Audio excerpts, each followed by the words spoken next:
Olá, bom dia, seja muito bem-vindo a mais uma edição do programa Saúde em Evidência. E neste sábado nós estamos recebendo o professor doutor em Ciências Biológicas, Michel Melo, que vai estar falando conosco sobre um assunto muito importante, medicamentos. E eu quero lhe fazer uma pergunta. Será que você sabe cuidar dos medicamentos que você tem em casa, dos que você faz uso? Fazer outra pergunta, só para deixar você curioso sobre o programa de hoje. Será que você está usando o medicamento da forma correta, por receituário médico, acompanhamento médico, ou você está usando de forma ainda indiscriminada?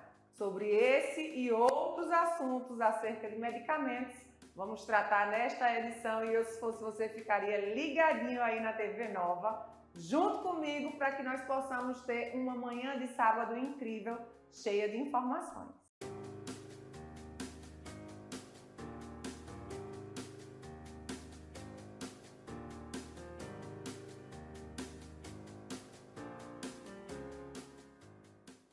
Muito bom dia, mais um sábado aqui com vocês e que bom, telespectador, que você está aí de casa nos acompanhando para mais uma edição de Saúde em Evidência, que hoje traz uma temática excelente, medicamento. Eu sei que você tem em casa porque todos nós temos, independente de ser uma Neosaldina ou um medicamento tarja preta, por exemplo, mas que você tem remédio em casa, você tem. Então você já tem que ficar comigo, conectada durante todo esse programa, porque vai ter muita informação para que você faça o uso, mas o uso correto. Estamos aqui no estúdio da nossa TV com o professor, doutor em Ciências Biológicas, Michel Melo, que vai primeiramente agradecer, professor, muito obrigada por aceitar o nosso convite de estar aqui neste dia de hoje, nesse sábado, conversando um pouco conosco sobre o seu fazer na Faculdade de Medicina de Sertão e na sua vida, né? O seu doutorado é em Ciências Biológicas e eu quero começar abrindo esse espaço para que você já esteja falando sobre o uso indevido de medicamento, o uso incorreto de medicamento, porque é uma temática que chama muita atenção e a gente sabe porque os números mostram que as pessoas têm usado o medicamento de forma indiscriminada. Qual a importância, ou melhor, como a gente pode estar instruindo o nosso telespectador sobre o uso indevido de medicação? Quais os riscos? Perfeito. Eu agradeço a oportunidade de estar falando aqui, né, com o público, porque eu acho que é uma temática extremamente importante. O medicamento ele faz parte da nossa rotina, porque somos pessoas que estamos envelhecendo e o envelhecimento, infelizmente, ainda está sendo de forma patológica. A gente está envelhecendo com doenças, devido ao nosso perfil ainda de transição epidemiológica, devido a alguns estilos de vida que a gente vem adotando e que os nossos antepassados adotaram. E é inevitável que a gente não precise, em algum momento da vida, de algum medicamento. Mas, como você já mencionou, o uso desse medicamento ele tem que ser de uma forma bem consciente, o que a gente chama de uso racional dos medicamentos. Deve ser o uso prescrito por algum profissional de saúde, porque o uso de um medicamento, quando ele não tem uma indicação correta, não tem uma orientação correta, não tem, inclusive, um armazenamento correto, ele pode trazer, ao invés de benefícios, danos. Então, é fundamental que a gente possa ter uma orientação básica sobre esses usos, porque além dos benefícios, o que a gente espera, na verdade, os benefícios eles podem se tornar malefícios. Então, é muito comum que a gente veja o vizinho usando algum medicamento que é o amigo, ou até mesmo dentro de casa, alguém usando medicamento que foi orientado por um conhecido, sem passar por um profissional médico. Até dentro de casa, né? Por Exato. exemplo, estou com uma dor de dente, um dente está inflamado e alguém na minha casa usou um anti-inflamatório, que parece simples, mas eu quero que o senhor fale sobre isso. Parece muito simples o uso do anti-inflamatório, serviu para alguém da minha casa e sobrou meia cartela e eu sei que eu vou precisar marcar aí no dentista para ele marcar o mesmo, para ele passar, prescrever o mesmo medicamento, que não é sempre assim, somos seres humanos únicos, né? E cada um com a sua questão, e aí eu posso ou não usar esse medicamento que está lá em casa sobrando? De forma alguma, né? A gente sabe que várias questões requerem uma avaliação do profissional qualificado.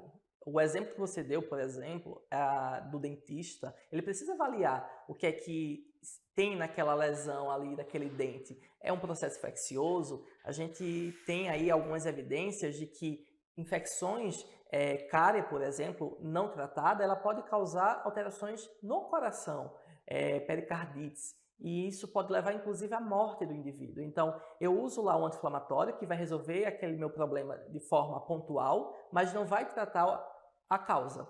E aí, eu mascaro uma condição que, posteriormente, ela vai voltar a se manifestar e pode voltar muito mais sério do que foi o problema inicial. O organismo ele vai criando uma resistência, né? Além de criar resistência. Mas a gente pode pensar que, por exemplo, a dor ela é um sinal de alerta para a gente, para dizer a gente que não está algo bem, que algo está errado. E aí, quando a gente toma um medicamento que vai tirar a dor, a gente pode estar tirando o mecanismo de defesa. E aí, sim, sem dor, a gente não procura assistência. Então, preste atenção. Sentir uma dor, aproveite que tem um medicamento em casa, tome sem ir ao médico, sem voltar ao médico. O sintoma pode ser por outra causa, né? Pode vir de outra origem, e aí eu posso estar mascarando, e aí em vez de me ajudando, eu estou me prejudicando. Exatamente. E aí um exemplo de uso indiscriminado, por exemplo, de medicamentos para dor, é o que os Estados Unidos vem passando, e o Brasil ele já vem vivenciando, que é a crise dos opioides. O uso indiscriminado de opioides para as dores de forma incorreta, sem prescrição médica, levou a população dos Estados Unidos, e agora o Brasil vem vivenciando muito isso, à dependência dos opioides. E a gente tem aí populações, pessoas morrendo por intoxicação dos opioides, que são drogas extremamente perigosas e que os Estados Unidos já não tem uma capacidade de controle por conta desses usos exacerbados, e pessoas estão morrendo na rua por essa dependência, que cada vez que eu tomo, eu preciso de mais para ter o mesmo efeito que eu tinha antes quando eu tomava um único comprimido. Tenho certeza que você está aí de casa dizendo: Catarina, pergunta a ele o que são opioides. Doutor, explique para o nosso telespectador. Opioides são aqueles analgésicos que a gente conhece, o clássico, né, que foi o primeiro descrito e utilizado, que é a morfina, mas dentro dos opioides a gente tem alguns outros que tem um efeito analgésico mais, vamos dizer assim, fraco, porém não é tão fraco assim, porque se a gente compara um dipirona com o tramal ele é muito mais potente do que o dipirona, e é um opioide sintético. Então a gente tem como os opioides tramadol, que é o tramal, a codeína, a morfina, que a gente relata o uso para as dores que são mais graves, dores mais agudas relacionadas a processos oncológicos, cirúrgicos, que são drogas para ser utilizadas de forma pontuais. Não são drogas que são para ser utilizadas, por exemplo, numa lesão neurológica, por exemplo, numa lesão de nervo ciático, por exemplo. Essas drogas elas não foram desenvolvidas para isso. Elas foram utilizadas para tratar aquela dor aguda de um procedimento cirúrgico que, com alguns dias, o indivíduo vai estar bem. Se eu tenho um processo de uma lesão de um nervo, por exemplo, de um problema de um nervo ciático, que é um problema que atinge muito a população. Sou operada da coluna no nervo ciático. Exatamente. A gente não espera aí tratar o indivíduo com um opioide. A gente vai ter drogas mais seguras que não levam à dependência e que vai ter um conforto e uma analgesia melhor.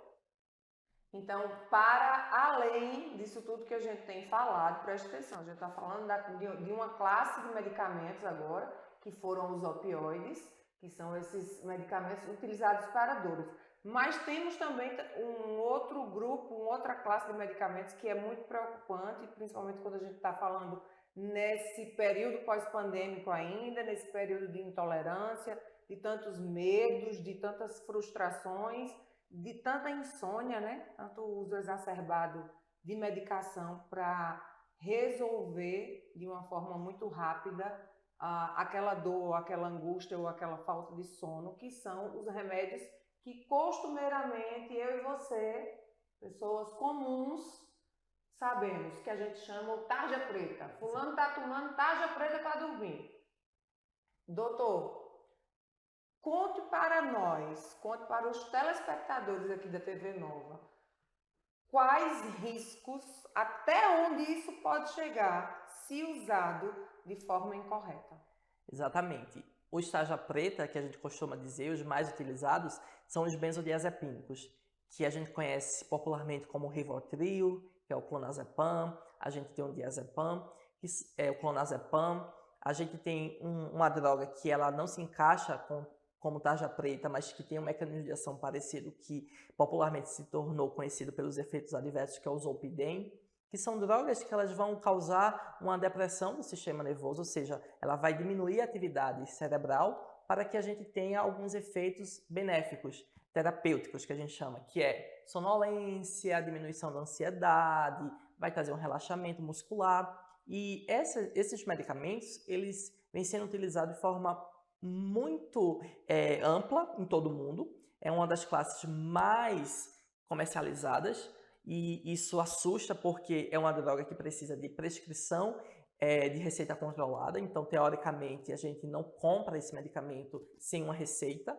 e a receita precisa estar retida na farmácia, mas todo mundo ou alguém conhece algum vizinho, algum amigo, algum familiar que tem na bolsa, que tem na farmácia da sua casa, um tarja preta, um Rivotril, um clonazepam. E qual o problema dessas substâncias? Claro, todo medicamento ele tem seus benefícios, mas todo medicamento tem os seus efeitos adversos. Nenhum medicamento é isento de efeitos adversos, ou seja, efeitos que podem trazer algum malefício para a nossa saúde. O grande problema é que o uso crônico desses medicamentos, eles podem levar à demência. Então, já tem bem descrito que os clonazepam, o diazepam, bromazepam e alguns outros, a longo prazo, está relacionado com o surgimento de demência.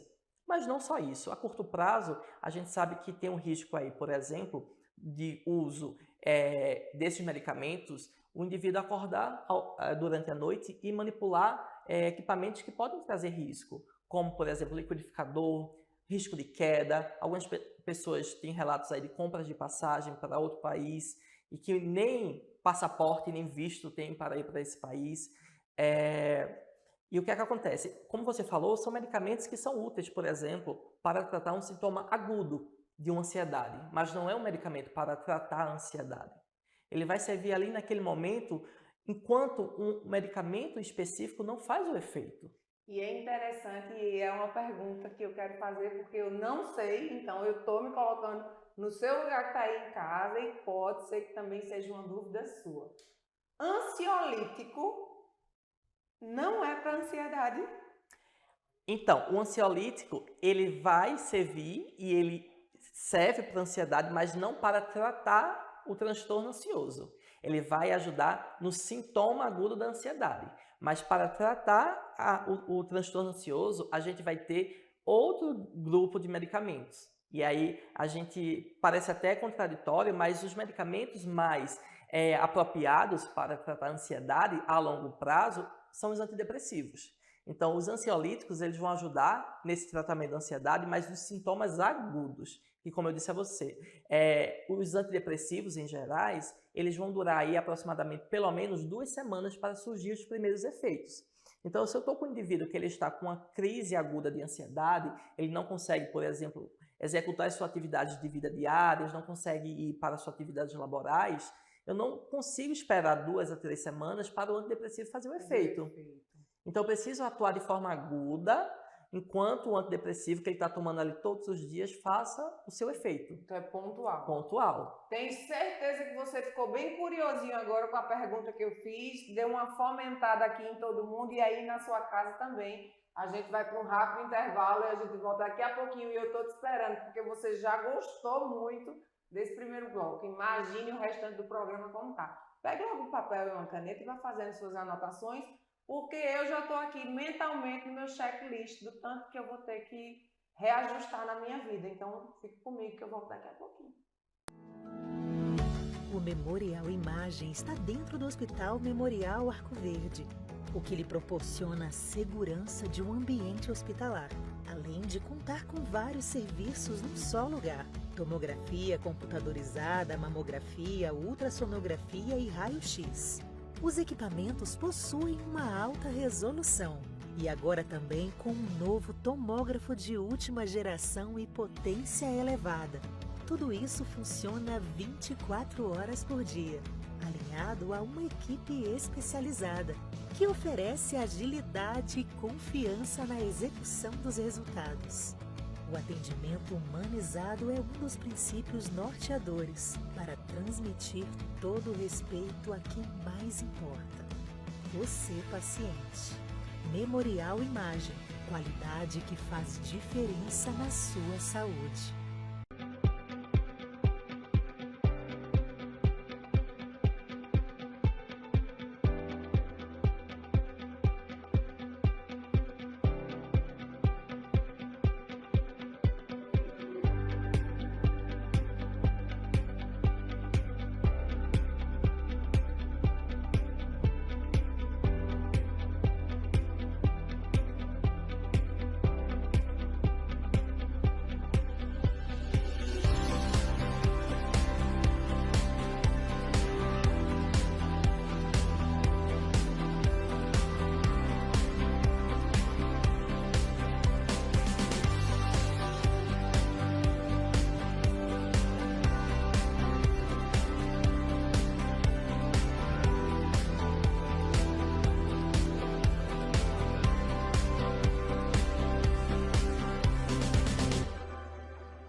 Olá, eu sou Maria Laura, faço parte da equipe médica da Clínica Santa Margot. Quero dizer para vocês que estamos trazendo para Arco Verde um atendimento diferenciado. Vamos atender desde o bebezinho até o paciente idoso. Na Clínica Santa Margot, nosso cliente encontrará num só lugar um atendimento médico, odontológico, exames complementares como eletrocardiograma, endoscopia, ultrassom, exames laboratoriais, e um outro benefício é o atendimento noturno, ou seja, o nosso paciente tem uma clínica para chamar de sua.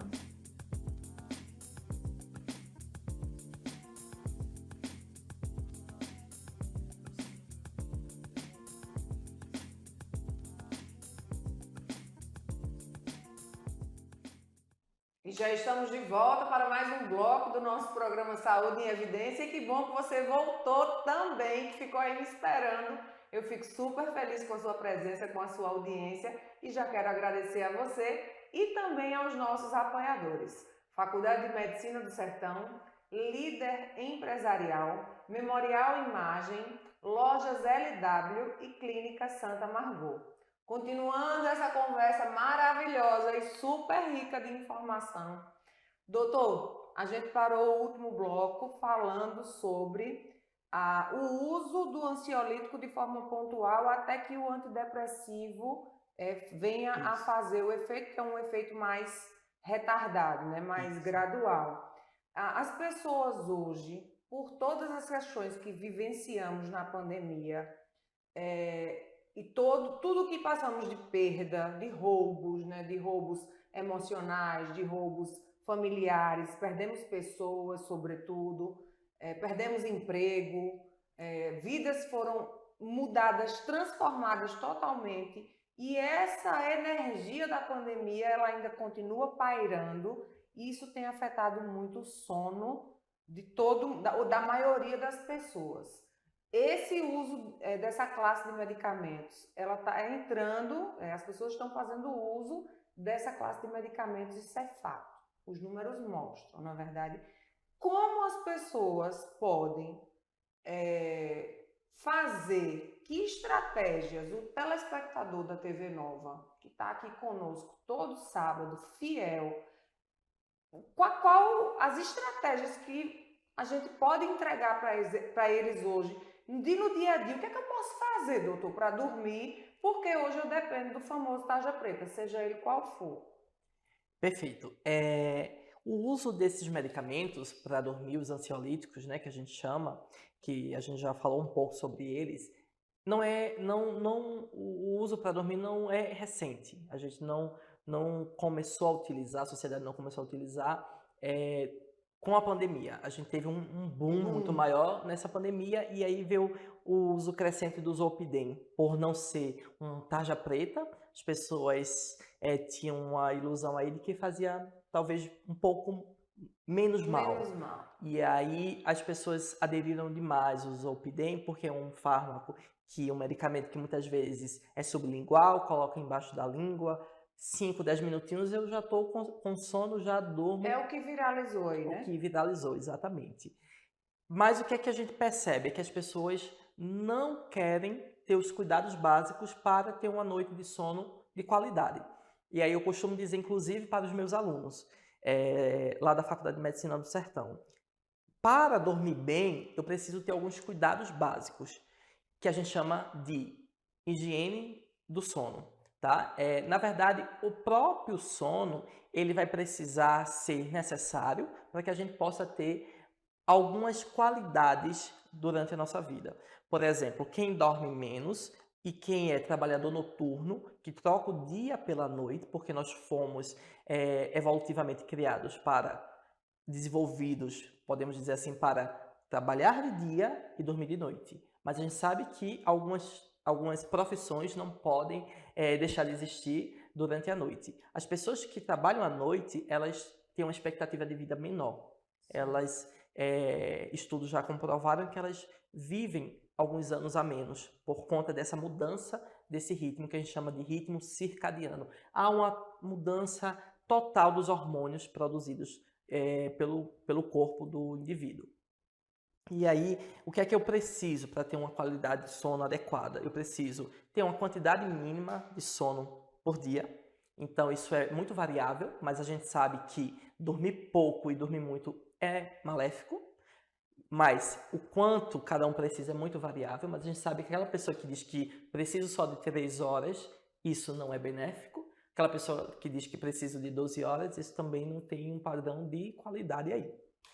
A gente precisa evoluir no sono. A gente tem o que a gente chama de sono não REM e sono REM, que o REM aí é de uma sigla em inglês que significa movimento rápido dos olhos. Quando a gente dorme em sono profundo, que é o sono REM, a gente não tem movimentos de músculos voluntários, que a gente chama de músculo esquelético.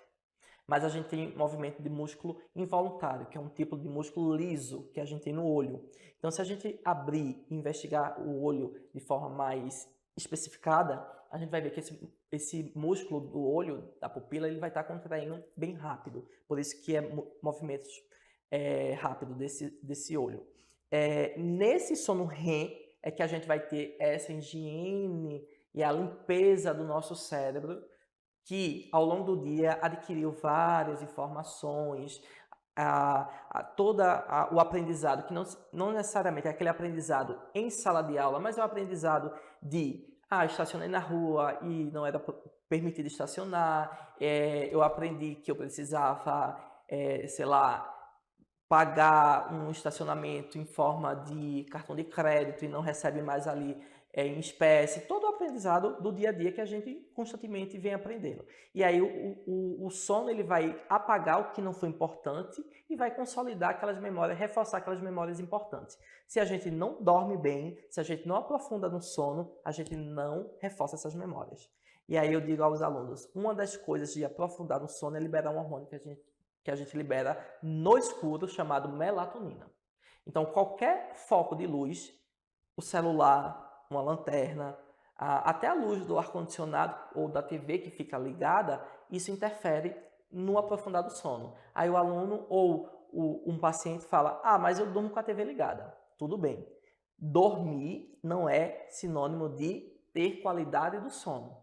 Porque você pode dormir e ficar no sono superficial, não aprofundar. E qual é a sensação que você vai ter ao acordar? Que aquela noite não foi reparadora. Que você acorda muitas vezes mais cansado do que você foi dormir.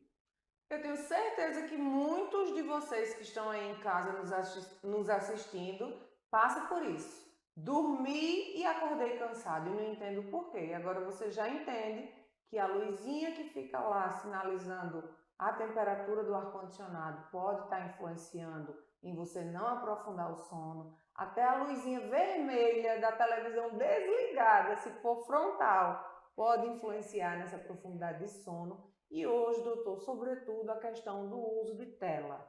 Deitar na cama é para dormir e não para ficar no celular. Exatamente. E aí as recomendações da Sociedade Brasileira do Sono, as recomendações que a gente tem internacionalmente é que a cama foi feita para dormir. Então, o ideal é que a gente vá para a cama realmente para dormir, não para mexer no celular, não para fazer uma leitura. A outra recomendação é que as telas e qualquer dispositivo de luz seja retirado aproximadamente 30 minutos antes do tempo que você tem interesse de dormir. Então, se eu quero dormir às 10 horas da noite, eu tirar todos os estímulos luminosos 30 minutos antes, né? E aí eu fazer esse preparo para dormir. E a alimentação a gente já sabe. Então, evitar alimentos que têm um alto, né, o que a gente diz que vai deixar aquele estômago estufado. Então, evitar aquela macaxeira, aquele cuscuz, aquela comida pesada, né, antes do processo de dormir. Então, se quer comer uma comida mais consistente, deixar para o início da noite e no final da noite, próximo de dormir, comer uma comida mais leve, um lanchinho básico, exatamente. Então, isso valida aquele ditado popular que diz que tomemos café como rei, almocemos Exato. como príncipe e jantemos como mendigo. Exato. E aí você falou café enquanto refeição, mas eu trago outro ponto que é o café enquanto bebida, a cafeína. A cafeína. O café é ótimo, eu sou um amante de café e café também. É maravilhoso. E o café é quem nos ama, não somos... Exatamente. Mas o café é um vilão também para a qualidade do sono. E aí, outra coisa que as pessoas insistem, eu bebo café de 10 horas da noite e consigo dormir. Dorme, mas não dorme profundamente. Exatamente, eu não aprofundo no sono. Você está diante da pessoa que diz, gente, vocês sabem que eu converso aqui, papo reto, que quando eu estou errado, eu já estou aqui me corrigindo automaticamente.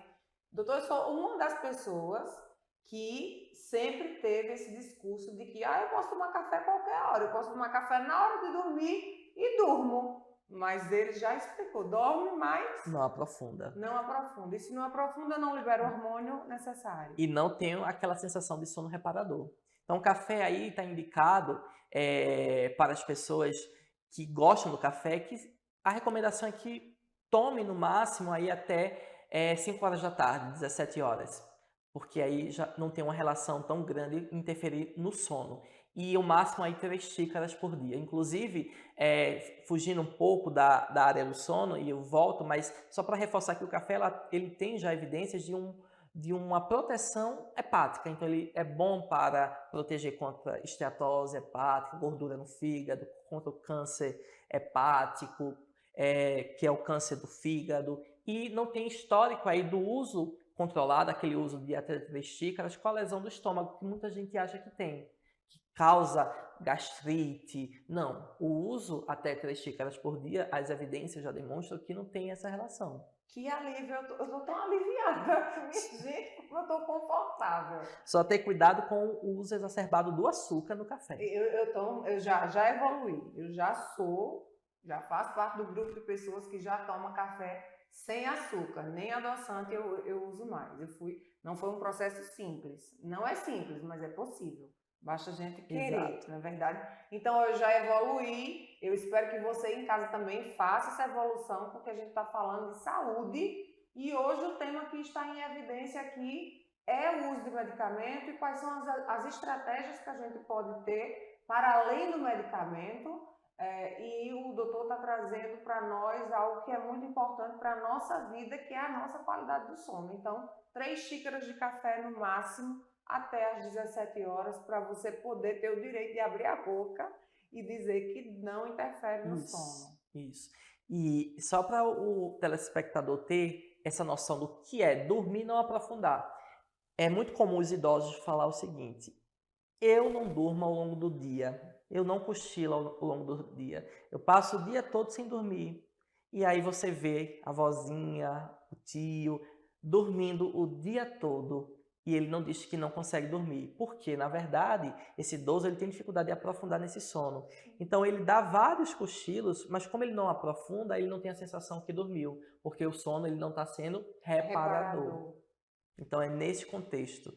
E aí, como você trouxe inicialmente, como as pessoas não estão tendo esse hábito de ter os cuidados básicos para ter um sono de qualidade, atividade física, alimentação, evitar o excesso de café próximo ao momento de dormir, a luminosidade, o uso de telas, as pessoas estão lançando mão de quê? Dos medicamentos. O uso de Rivotril, que é o clonazepam, como eu falei aqui, o uso de diazepam, zolpidem, e quando não tem acesso, vai usar alguns medicamentos que causam sono também, como o caso de alguns antihistamínicos, e tentando reverter aquela não produção do hormônio do sono, que é a melatonina, usam a própria melatonina exógena, que é vendida comercialmente. Só que muitas vezes eu não tenho problema na produção do hormônio. O hormônio está disponível ali para ser liberado. O problema é que eu não estou dando condições para que ele seja liberado. Excelente, a gente vai para um rápido intervalo e você fica ligado, sabe por quê? Porque no próximo bloco o doutor vai nos ensinar como é que a gente vai estimular esse hormônio que já está disponível, já está biodisponível no nosso corpo, a como ele ser fomentado, como ele exercer o papel que ele precisa exercer e qual é o meu papel e o seu na produção desse hormônio, na liberação desse hormônio. Então fica bem sentadinho aí. Vai só beber uma água e volta porque o intervalo é bem rapidinho. O Memorial Imagem está dentro do Hospital Memorial Arco Verde, o que lhe proporciona a segurança de um ambiente hospitalar, além de contar com vários serviços num só lugar: tomografia computadorizada, mamografia, ultrassonografia e raio-x. Os equipamentos possuem uma alta resolução.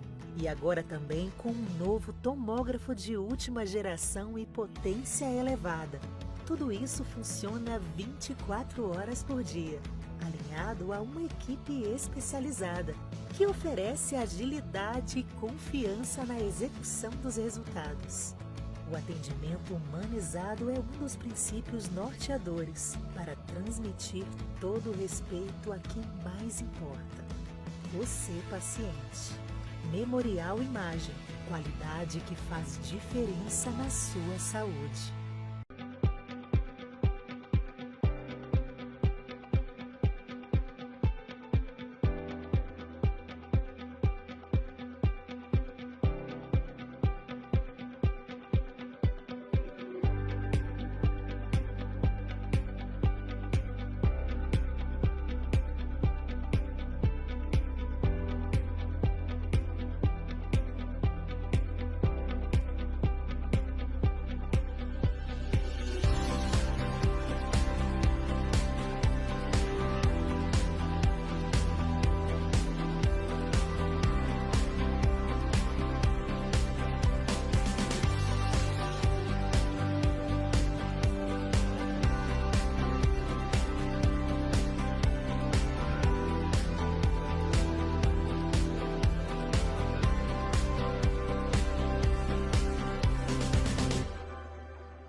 Estamos de volta aqui dos nossos estúdios da TV LW, afiliada da TV Nova, e continuo lhe agradecendo por todo sábado às 10 horas da manhã fazer parte dessa audiência, desse programa tão rico de informações para a sua saúde, para a saúde da sua família. E claro, aproveitar para agradecer aos nossos apoiadores: Faculdade de Medicina do Sertão, Líder Empresarial, Clínica Santa Margot, Lojas LW e o Memorial Imagem. Doutor, terminamos o último bloco falando de como a gente pode estar ativando, ajudando o nosso organismo na produção desse hormônio, melatonina, ou na liberação desse hormônio. O que é que a gente pode fazer no dia a dia? Você que está aí em casa, o que é que você pode fazer no dia a dia? Eu sei que você quer saber Porque eu sei que você quer se ajudar, porque se você está no Saúde em Evidência, é porque você está preocupado em ter qualidade de vida e ter maior expectativa de vida. E não é só viver muitos anos, é viver bem. Então, como é que a gente pode fazer na nossa prática diária para que nós tenhamos esse hormônio disponível em nosso favor? Perfeito. A melatonina, esse hormônio, ela depende exclusivamente, ou quase que exclusivamente, se a gente puder falar assim, da luminosidade. Então, para que ela seja liberada, eu preciso de um ambiente escuro. Então, ela vai, na verdade, seguir um ciclo que a gente chama aí um ciclo circadiano. Então, ela vai sofrer flutuações de liberação, sendo liberada nesse período noturno, porque nosso contexto de vida é 12 horas claro, aproximadamente, e 12 horas escuro. Mas eu disse a você que não há liberação quando a gente tem estímulo luminoso. Então, ao deitar, a gente espera que o ambiente esteja escuro. Tem gente que vai ter medo de dormir em ambientes escuros, vai colocar uma lanterna ou uma luminária. Tem gente que gosta de dormir com a TV ligada. Tem gente que tem janelas e, às vezes, alguma luminosidade da rua entra. Então, qualquer estímulo luminoso vai estar interferindo na liberação dessa melatonina. E como eu já tinha dito anteriormente, essa luminosidade vai interferir na liberação dessa melatonina. Então, é importante que, se eu quero ter uma qualidade de sono adequada e aprofundar bem nesse sono, eu preciso ter um ambiente que seja adequado para o meu conforto. Então, além de um travesseiro, uma cama adequada, mas também um ambiente extremamente escuro, com o mínimo de luminosidade possível. E se não for possível evitar o mínimo de luminosidade, eu tentar pelo menos inibir o foco luminoso. Por exemplo, eu não vou dormir sem ligar o ar-condicionado da minha casa, mas será que você não pode tampar aquele foco luminoso durante o período noturno? Tem muita questão também de casal, né? Um gosta de ficar na televisão até mais tarde, o outro tem o hábito de dormir mais cedo. E essas interferências, a gente sabe que no dia a dia você que está aí em casa também pode passar por isso. E aí me veio quando você falou em tapar essa luz, eu lembrei de tapa-olho. Você Exato. pode ser um tapa-olho. Pode ser um tapa-olho. Chiquíssimo, né? Exatamente. Uma forma que vende essa entrada de luz, porque a principal forma de entrada de estímulo luminoso para a gente é o olho. Então, mas se eu fechar o olho não vai evitar? Não, porque a pele que vai ficar sobre o nosso olho é muito fina. Tanto é que se a gente fechar, a gente ainda consegue ver o foco, um pouco de luz. Então, se você usa um tapa-olho, a gente reduz essa exposição à luz. Mas o outro ponto que também é importante não é só a liberação dessa melatonina, mas é o despertar também. Porque quando a gente desperta, e aí a gente desperta durante o momento que vai ficando claro, a gente vai liberar um outro hormônio. A melatonina decai e um outro hormônio vai ter um pico, que é o hormônio que a gente chama de cortisol. E o cortisol, ele já precisa aí de luz para ser liberado. Então, se você acorda e fica em ambiente escuro, isso também... Vai ficar preguiçoso. Exatamente. E isso aí interfere, inclusive, o próprio ciclo circadiano, que é regulado aí pelo cortisol e pela melatonina. E aí, se você tem dificuldade de despertar e, ao despertar, fica no quarto, no ambiente escuro, não liga a luz, não abre cortina, esse despertar vai ser ainda mais difícil. Então, esse despertar tem que ser igual ao despertar de novela, de filme. A pessoa levanta, abre lá a cortina para ver o sol, aproveitar e já tomar um banhozinho de sol. Exatamente. Que a gente já fala aí de outra questão importante, que vitamina D não é vitamina, é hormônio, não é? Exato, que um papel muito importante. Que a gente não sintetiza, né, a vitamina D. A gente precisa se expor ao sol, só que a gente tem atualmente uma exposição a raios ultravioletas muito intenso. Antes a gente dizia as mães, né, as mulheres puérperas, que aquelas que tinham acabado de ter seus filhos, que expor seus filhos ao sol às 8, 9 horas da manhã. Hoje a gente não orienta tanto mais isso, porque o sol de 8, 9 horas já é muito intenso. Então, a gente hoje já não se expõe tanto ao sol como antes, e quando se expõe com óculos escuro, com um protetor, e isso leva a não estimular o estímulo de vitamina D. Ele não acontece porque eu preciso, para sintetizar a vitamina D, ser exposto ao sol. Então a gente não consegue produzir essa vitamina D se a gente não se expor ao sol. E como não é a realidade da maioria das pessoas hoje se expor tanto ao sol, 15, 20 minutinhos por dia, acaba que muita gente tem a deficiência de vitamina D. E sendo necessário suplementar. Claro, não estou dizendo aqui que você vai lá na farmácia comprar vitamina D para suplementar, não é isso.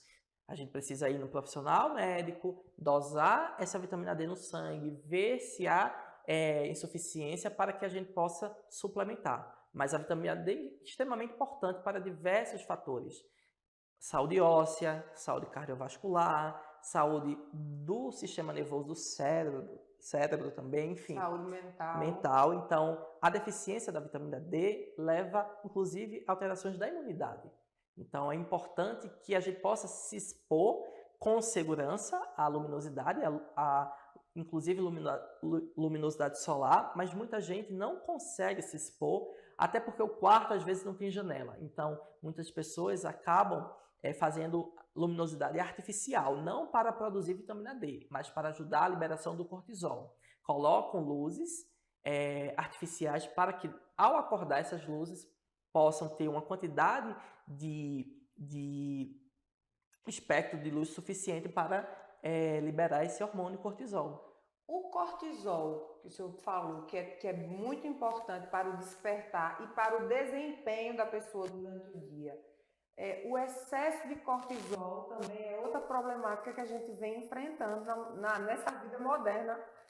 Fale um pouquinho para o nosso telespectador, porque os níveis altos do hormônio cortisol têm trazido diversos problemas, né? Tem reverberado de uma forma muito negativa, e eu gostaria que o senhor falasse um pouco sobre isso. Exatamente. O cortisol, ele é um hormônio importantíssimo que a gente produz, é uma glândula que está lá em cima ela fica apoiada ali no nosso rim, tá? São duas glândulas, uma em cada polo do nosso rim, e ela produz esse hormônio que é chamado cortisol, entre outros hormônios. Só que o cortisol ele não é liberado ao longo de todo o dia. Ele é liberado o que a gente chama de pico de cortisol. A gente tem um pico alto no início da manhã, 7, 8 horas da manhã, só que esses níveis decaem e ele só vai ter um outro pico no final da tarde, que é um pico menor, é uma quantidade liberada menor, mas existe um aumento no final da tarde. Só que o que acontece nos dias atuais? A gente vive em constante estresse. A gente vive em estresses ambientais. O ônibus atrasa, a comida não fica pronta no horário, o trânsito, eu vou ter prova no outro dia, faltou energia, eu não consegui comprar algo que eu queria. Então, não só os estresses mentais, mas os estresses das doenças também. O diabetes, a obesidade, a doença inflamatória articular, leva a processos que são estressores para o nosso corpo, e ao invés desse cortisol ser liberado em pico, um de manhã e um no final da tarde, ele é liberado de forma contínua. Então, uma pessoa estressada, eu sei que não é você que está aí do outro lado da TV. Você não é estressado. Mas certamente aí na sua casa tem alguém bem estressado. Ou não na sua casa, lá no vizinho, tem alguém que você conhece, seja lá no seu ambiente de trabalho, que é estressado. Essa pessoa que é estressada o dia todo, aquela pessoa que é chata, insuportável o dia todo, não é normal. É normal a gente estar chateado? Mas é normal a gente estar estressado o dia todo? Não. Então, é uma pessoa que ela tem o parâmetro de cortisol alterado, elevado. Exato. Mas lembrando que não é só aquele estresse mental. Eu posso ter essa produção, na verdade, excessiva de cortisol com algumas doenças, como eu falei, o diabetes, a obesidade, a própria artrite, os nossos micro-organismos fisiológicos que a gente tem no intestino, que a gente chama de microbiota, são bactérias, vírus, fungos, que os mais importantes são as bactérias, que quando alteradas por conta do uso de bebidas alcoólicas, alimentos ricos em açúcar, uso de antibióticos, também vão provocar alterações que elevam a produção de cortisol. E esse cortisol, ele é importante em níveis normais, que é aquele pico que eu falei, para regular nossa imunidade. Só que em excesso, ele acaba não tendo esse trabalho de regular a nossa imunidade e a gente começa a responder produzindo inflamação. E nós ficamos extremamente inflamados. E aí essa inflamação, ela vai aumentar o risco de quem não tem desenvolver diabetes, quem não tem desenvolver obesidade, quem não tem desenvolver diversas doenças e transtornos neuropsiquiátricos, como depressão, bipolaridade, o próprio Parkinson e Alzheimer. Gente, então o segredo, eu acredito que já ficou bem claro aqui para todos nós, é a gente voltar para o tempo da vovó, que dormia cedo, que se alimentava pouco à noite, que tomava um chazinho, dá um chazinho esse menino que se acalma, e voltar nesse tempo, né, de uma vida mais tranquila, de você olhar para você e perceber o que você pode fazer por você, porque afinal de contas é a sua saúde. Vou para um rápido intervalo e te espero daqui a pouquinho. Fica comigo. O Memorial Imagem está dentro do Hospital Memorial Arco Verde, o que lhe proporciona a segurança de um ambiente hospitalar, além de contar com vários serviços num só lugar: tomografia computadorizada, mamografia, ultrassonografia e raio-x. Os equipamentos possuem uma alta resolução e agora também com um novo tomógrafo de última geração e potência elevada. Tudo isso funciona 24 horas por dia, alinhado a uma equipe especializada, que oferece agilidade e confiança na execução dos resultados. O atendimento humanizado é um dos princípios norteadores para transmitir todo o respeito a quem mais importa: você, paciente. Memorial Imagem, qualidade que faz diferença na sua saúde.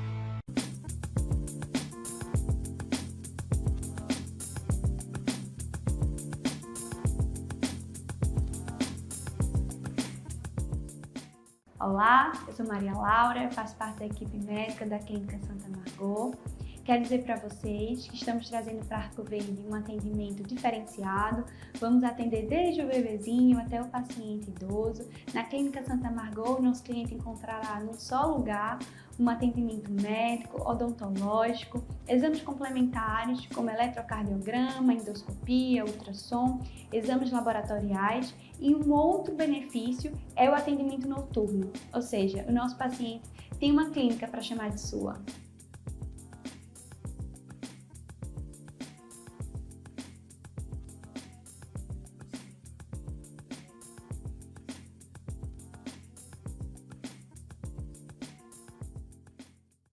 Estamos de volta para o último bloco do Saúde em Evidência desta semana, desse sábado maravilhoso, que eu tenho certeza que você vai reassistir lá no YouTube, tanto da TV Nova quanto da TV LW. Quero te agradecer, porque chegamos no último bloco e é a hora que você diz: mas próximo sábado a gente está aqui novamente com outro tema tão relevante e importante quanto o de hoje. Agradecer a tua presença e fica aí que esse bloco vai ser incrível. E claro, agradecer aos nossos apoiadores: Faculdade de Medicina do Sertão, Líder Empresarial, Lojas LW, Clínica Santa Margot e Memorial Imagem. Continuando a nossa conversa, doutor, a gente começou falando sobre o uso indevido dos medicamentos, mas a gente sabe também que isso é uma dúvida minha e eu gostaria dessa orientação para mim, mas sobretudo para você que está comigo aqui todo sábado às 10 horas da manhã pela TV Nova, no programa Saúde em Evidência. Passei por uma situação clínica, eu fui para o médico, fui lá no meu postinho, passei pelo médico, o médico receitou uma medicação e eu usei durante 5 dias conforme a orientação médica. Sobrou medicamento, que eu comecei dizendo que uma dor de dente que alguém da minha casa teve, eu vou lá e uso. qual é a forma adequada, não é a ideal, qual é a forma correta de lidar com a medicação que sobrou para um processo inflamatório, um processo infeccioso. Eu não estou falando de uma dipirona, porque a dipirona a gente sempre deve ter em casa, é necessário que tenha, uma neosaldina, enfim. Eu estou falando, mas pode falar, transitar também sobre essas medicações mais simples, mas sobre esse uso pontual de eu tive uma infecção urinária, fiz uso da medicação, sobrou, o que é que eu faço com essa medicação? Guardo para usar na próxima infecção urinária? Perfeita pergunta. Vão ter medicamentos, como você falou, que a gente pode, obviamente, guardar para ser utilizado em outro momento, como medicamentos analgésicos simples, como paracetamol, dipirona, mas alguns outros medicamentos a gente precisa ter cuidado. Por quê? Você falou aí o exemplo dos antibióticos. Os antibióticos eles vão ser prescritos de acordo com o que a gente chama de posologia. A quantidade de medicamentos, de comprimidos ou de vezes que a gente vai precisar repetir em um determinado tempo, ou seja, o médico prescreveu utilizar aquele comprimido de 12 em 12 horas por 7 dias. Então é importante que seja respeitado o horário, a quantidade de dias e a dose que foi prescrita. Então, se é de 500 miligramas, tem que ser de 500 miligramas. Muita gente para o medicamento antes do tempo que foi previsto. Porque eu melhorei, eu estava com uma amidalite, uma infecção na garganta, mas por 5 dias eu fiquei bem. E aí eu não vou tomar mais, porque 2 dias a mais vai fazer mal ao meu estômago, ao meu fígado. Mas, na verdade, o que aconteceu ali foi uma melhora, porque muitas bactérias foram mortas, reduziu aquela quantidade de bactérias, mas não quer dizer que todas foram eliminadas. E aí, quando você para antes do tempo, você dá margem para aquela pequena quantidade que ficou, ela volte a crescer e ela pode crescer mais forte, que a gente chama de resistência bacteriana.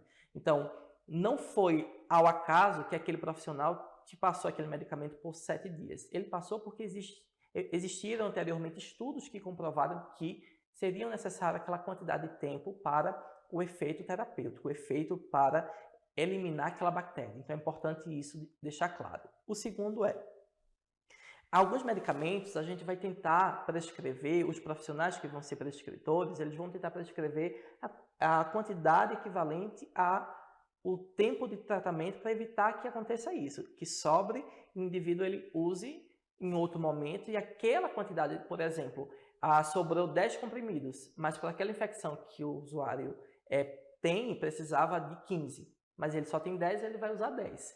E isso, ao invés de ajudar, se for um antibiótico, vai criar resistência bacteriana, ou seja, a bactéria vai ficar mais forte em um outro momento, ou até mesmo naquela infecção, os antibióticos não vão ser suficientes e a pessoa pode vir até a morte. Uma das principais causas de morte em UTIs é a resistência bacteriana. Antibióticos, temos diversos antibióticos hoje que muitas bactérias não morrem e as pessoas na UTI ficam sem perspectiva de tratamento das suas infecções por conta da resistência.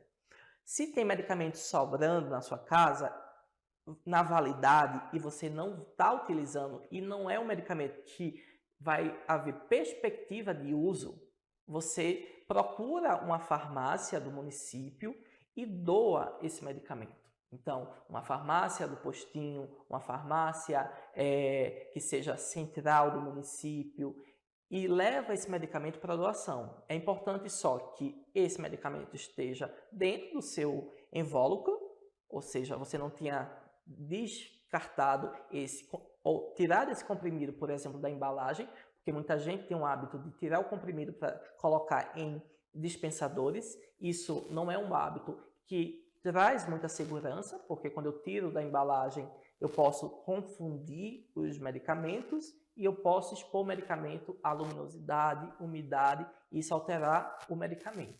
Mas se ele está na embalagem, ele está identificado sem nenhuma alteração, não compromete a identificação do medicamento e a sua validade, você leva a uma farmácia, preferencialmente do Sistema Único de Saúde, da unidade básica ou do município, que seja de referência e doa esse medicamento, porque não está sendo útil para você, mas vai ser útil para outra pessoa. Se tiver vencido, eu posso jogar no lixo comum? Boa pergunta.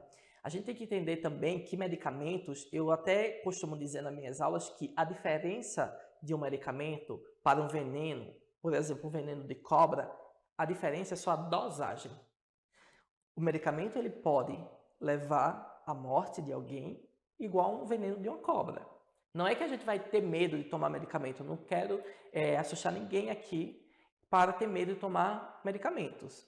Mas a gente tem que entender que medicamentos em excesso também podem causar muito mal, causar o óbito de pessoas. Então, se o medicamento, por exemplo, ele é para ser tomado um comprimido e eu tomo 20, eu posso ter complicações severas. Assim como o chá. As pessoas têm uma ideia de que chá é natural, eu posso tomar chá à vontade. Mas a gente tem que entender que chá também tem substâncias químicas que, se tomada em excesso, pode causar mal à saúde. E aí, quando eu pego um comprimido, um medicamento líquido e jogo ele em qualquer lugar, eu posso estar expondo o meio ambiente ou outras pessoas a risco. Por exemplo, se você pega um medicamento, por exemplo, sei lá, eu vou dar um exemplo aqui de um medicamento que seja um antibiótico ou que seja um medicamento que trataria uma condição de um transtorno mental e jogo lá no lixo. A gente sabe que alguns cachorros mexem, reviram lixo. Se esse cachorro ele revira o lixo e consome esse medicamento, ele vai poder ter uma intoxicação. Você vai estar podendo estar causando uma morte de um animal inocente por mexer no lixo. Ele mexeu no lixo e acabou entrando em contato com esse medicamento. Se você descarta esse medicamento no lixo, ele vai para um aterro sanitário. Ou ele pode nem ir para um aterro sanitário, ele pode ser descartado no seu terreno, ele pode ser descartado, por exemplo, próximo de um leito de um rio, e isso vai poluir aquele rio porque é uma substância química. E essa substância química, ela vai fazer mal a algum outro ser vivo, que pode ser um peixe. Como é que a gente faz esse descarte? Qual é a forma correta de fazer o descarte do medicamento? A forma correta do descarte deve ser feito em locais de coleta de medicamentos. Se você for numa farmácia, tá, comercial, não é aquela farmácia que tem na unidade básica no município, mas uma farmácia comercial da vida aí que você compra o medicamento, lá eles vão ter locais, é obrigatório que ele tenha um local de recolhimento dos medicamentos. Seja vencido ou não, você quer descartar, lá vai ter os locais onde você pode descartar. Então você pode levar as suas embalagens e os medicamentos e descartar nesses locais. Mas também o nosso município ele tem locais de coleta desses medicamentos vencidos. E preciso destacar que não são só os medicamentos. Seringa, agulha, a gente também não descarta em lixo comum. A gente tem um descarte especializado. Então, se você é usuário de insulina, por exemplo, você não pode descartar sua agulha, sua seringa no lixo comum. Você precisa levar para procurar a Secretaria Municipal de Saúde e descartar esse material em lixo apropriado para que não venha acidentar outras pessoas e nem venha trazer malefícios, contaminação para o meio ambiente ou para outras pessoas. Gente, muito importante saber tudo isso, porque isso traz para nós a autorresponsabilidade com a questão medicamentosa. Então, tanto a gente tratou aqui do uso indevido e inapropriado, a gente falou do uso apropriado, mas seguindo um protocolo médico, a gente falou da qualidade do sono, falamos de hormônios, de como ativar esses hormônios, de como modular esses hormônios, de como reorganizar a nossa vida para que tenhamos menos uso possível de medicamentos, mas lembrando da importância do uso do medicamento quando prescrito. A gente falou agora, para encerrar, sobre o descarte. E em todas essas temáticas, a gente traz para nós a autorresponsabilidade, o que é que eu tenho que fazer, não só por mim, para não sermos egoístas, para a gente estar falando aqui sobre empatia, sobre cuidado com o próximo, sobre cuidado com o meio ambiente, como o professor falou, do descarte desse medicamento. E agora você, claro, aqui no Saúde em Evidência, aprendeu. Então, professor, doutor da Faculdade de Medicina do Sertão, eu quero te agradecer, o nosso tempo está encerrando, agradecer por ter aceito o nosso convite. Certamente muitas vidas foram e serão impactadas através dessa entrevista de hoje. Seja muito bem-vindo à nossa casa sempre. As portas dos nossos estúdios estão sempre abertas para vocês, porque é a nossa missão trazer informação e informação de qualidade no quesito saúde, porque saúde aqui sempre vai estar em evidência. Então, esse é o momento do senhor se despedir do nosso público e agradecer mais uma vez a todos vocês que ficaram conosco até agora. Eu só tenho a agradecer a oportunidade de ter acesso, né, a chegar à casa de cada um de vocês e poder falar um pouco mais, porque é importantíssimo a oferta e o acesso que a gente tem a medicamentos, mas a gente precisa fazer fazer com que o uso desses medicamentos seja de uma forma bem racional. Então, acho que esse espaço foi de extrema importância para a gente debater um pouco sobre isso hoje, e tenho certeza que trouxe muita informação, ou pelo menos um gatilho aí para que cada um pudesse, como você falou, trazer a autorresponsabilidade em relação não só à própria saúde, como a sua própria saúde, como a saúde pública, a saúde coletiva das pessoas. Então, muito obrigado. A Faculdade de Medicina do Sertão também agradece essa oportunidade e até um próximo momento. Que vai acontecer, e você preste atenção. Próximo sábado, a gente tem encontro marcado às 10 horas, porque eu não sei você, mas eu fico, não vou dizer ansiosamente, porque a ansiedade não faz bem, mas eu fico com muita expectativa do sábado chegar logo para eu bater na sua porta e você deixar que eu entre, e que eu entre sempre com um bom convidado para trazer informação de qualidade para você. Então, até o próximo sábado e muito obrigada por estar comigo neste sábado.